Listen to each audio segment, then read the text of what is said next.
हाँ जल्दी भागते हैं। दोनों अपनी पूरी ताकत लगाकर वहां से भागने लगे।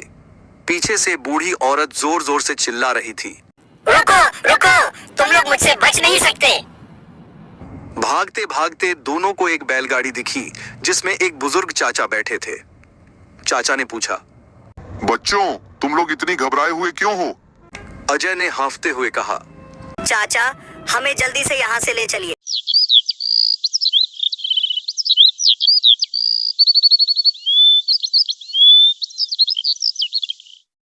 यह कहानी एक सुंदर गांव की थी जहां दो घनिष्ठ मित्र अजय और विजय रहते थे। दोनों दोस्त बहुत ही चंचल और नटखट थे। उनका रोज का नियम था कि वे गांव के सबसे पुराने और विशाल पेड़ के नीचे मिलते और वहां खेलते। वे बचपन से ही इस पेड़ के नीचे खेलते आए थे और यह जगह उनके लिए बहुत खास थी। एक दिन जब दोनों दोस्त पेड़ के नीचे बैठे थे, विजय ने उत्साहित होकर कहा, चलो दोस्त, आज हम जंगल में घूम कर आते हैं। पूरा दिन जंगल में घूमेंगे और शाम को खाना खाकर वापस आ जाएंगे। अजय भी हमेशा नई चीजें करने के लिए तैयार रहता था। उसने तुरंत जवाब दिया, कल वैसे भी रविवार है, हमें कुछ काम भी नहीं है। कल जंगल में घूम कर आएंगे। विजय ने एक नया सुझाव दिया, क्यों ना हम एक काम करें, जंगल में ढेर सारा खाना ले जाएंगे और वहीं पर खाना खाकर सो जाएंगे। अजय ने थोड़ी झिझक के साथ कहा, पर मुझे जंगल में डर बहुत लगता है, परंतु तुम रहते हो तो चलो चलते हैं। विजय ने हंसते हुए कहा, चलो ना दोस्त, हम रोज कहाँ चाहते हैं, कभी कभी तो चाहते हैं। आखिरकार दोनों ने तय किया कि अगले दिन सुबह सुबह वे जंगल की ओर जाएंगे। सुबह होते ही दोनों दोस्त खाने पीने का सामान लेकर जंगल की ओर चल पड़े। रास्ता बहुत सुंदर था। तरह तरह के रंग बिरंगे पक्षी चहचहा रहे थे और सूरज की किरणें पेड़ों के पत्तों से छनकर धरती को चमका रही थीं। चलते चलते दोनों को समय का ध्यान ही नहीं रहा और वे जंगल के काफी अंदर पहुंच गए। अजय ने घबराते हुए कहा, चलो ना, मुझे जंगल में बहुत डर लगता है। चलो ना, वापस कर चले। पहले तो मुझे जंगल में बहुत अच्छा लगा, लेकिन अब डर लगता है। विजय ने लापरवाही से जवाब दिया, अरे तू क्यों इतना डरता है? जंगल में हमें कोई खा थोड़ी जाएगा।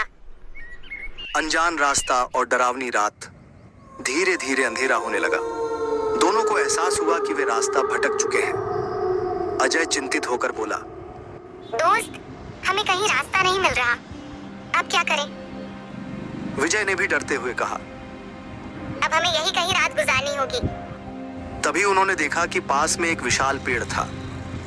विजय ने कहा, चलो इस पेड़ पर चढ़कर सो जाते हैं, नीचे कोई जंगली जानवर आ सकता है। दोनों दोस्त पेड़ पर चढ़ गए और वहीं सो गए।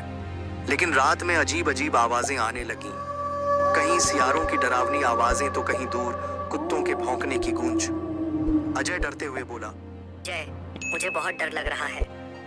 विजय ने भी कांपते हुए कहा, मुझे भी। हमें जल्दी से इस जंगल से निकलने का रास्ता खोजना होगा। सुबह होते ही वे आगे बढ़े और एक सुंदर घने जंगल में पहुंचे। वहां उन्हें दूर एक छोटी सी झोपड़ी दिखाई दी। अजय ने खुशी से कहा, विजय देखो, एक झोपड़ी, शायद वहां हमें मदद मिल जाए। दोनों दोस्त झोपड़ी की ओर बढ़े और दरवाजा खटखटाया।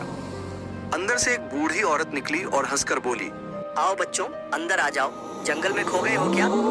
अजय ने कहा, हाँ दादी, हमें गांव लौटना है, क्या आप हमारी मदद करेंगी? दादी ने मुस्कुराते हुए कहा, पहले थोड़ा खाना खा लो, फिर कुछ सोचते हैं। जब बूढ़ी औरत रसोई में चली गई तो अंदर से अजीब अजीब आवाजें आने लगीं। विजय ने धीरे से कहा, अजय, कुछ गड़बड़ लग रही है। अंदर से अजीब आवाजें क्यों आ रही हैं? अजय ने कहा, हमें जाकर देखना चाहिए। दोनों ने चुपके से झांक कर देखा तो उनके होश उड़ गए। बूढ़ी औरत इंसान का मांस खा रही थी। अजय ने डर से फुसफुसाते हुए कहा, विजय भागो, ये कोई साधारण औरत नहीं, कोई डायन लगती है।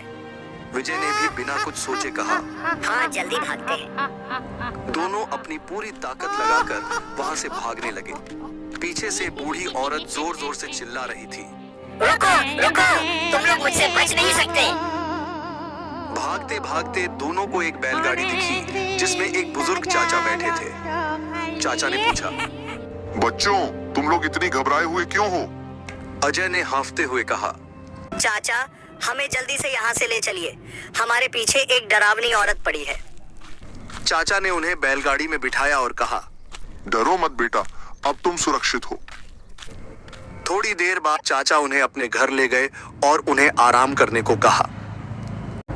रात में जब सभी बैठकर खाना खा रहे थे तो विजय ने पूछा, चाचा, वह बूढ़ी औरत कौन थी? चाचा ने गंभीर स्वर में कहा, वह कोई साधारण बूढ़ी औरत नहीं थी, वह एक डायन थी जो जंगल में भटकने वालों को फंसाकर खा जाती है। बहुत साल पहले वह इंसानों में ही रहती थी, लेकिन किसी श्राप के कारण वह राक्षसी बन गई। अजय ने कांपते हुए कहा, अच्छा हुआ हम बच गए। विजय ने सहमते हुए कहा, अब हम कभी भी जंगल में नहीं जाएंगे। चाचा ने उन्हें दिलासा दिया। बच्चों, हमेशा ध्यान रखना, अनजान जगहों पर अकेले मत जाना। अब आराम करो, सुबह मैं तुम्हें गांव छोड़ दूंगा। सुबह चाचा ने दोनों दोस्तों को बैलगाड़ी में बैठाया और उनके गांव छोड़ने चले। रास्ते में उन्होंने कहा, बच्चों, अब ध्यान रखना, जंगल कभी अकेले मत जाना। अजय और विजय ने एक दूसरे की ओर देखा और एक साथ बोले, अब हम कभी जंगल में घूमने नहीं जाएंगे। दोनों दोस्त अपने गांव लौट आए और इस भयानक घटना को कभी नहीं भूले। सीख, इस कहानी से हमें यह सीख मिलती है कि हमें अनजान जगहों पर सावधानी से जाना चाहिए और बड़ों की बात माननी चाहिए। पुरानी कहानी जानने के लिए हमारे चैनल को लाइक और सब्सक्राइब करें।